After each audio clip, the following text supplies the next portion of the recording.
Now, listen, there are three things I want to say about this. First of all, this whole nonsense about the vaccine being efficient, efficacious, protecting.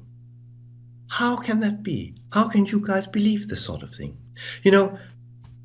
If I were an antibody, okay, that had been produced because I'd been vaccinated, I would be floating around in this room. This is the bloodstream, okay?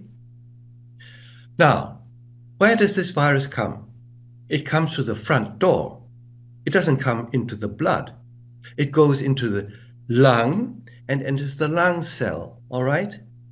Now, the antibodies are not there, guys. Don't you realize this? They are in the blood, and the amount of antibodies that are out there waiting to catch the virus that's coming in through the air is minuscule. And this is known. This is what I used to teach my students for 40 years. That's why it is virtually impossible to prevent an infection that comes from the airway. What you can do after that bug has entered your airway epithelium cell is to prevent it disseminating in the body via the bloodstream.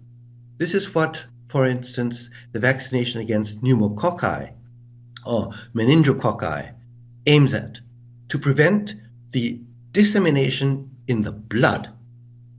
Okay, now this virus does not disseminate in the blood. It kills people because it's in the lung and because the lung suffers.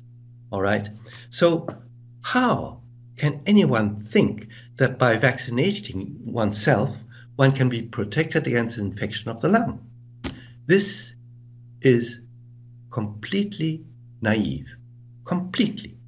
And I wonder that my American associates, physicians, colleagues don't stand up and tell you guys about this. Why do you have to wait for me to come around and tell you this? I learned this from the American teachers, from the American textbooks.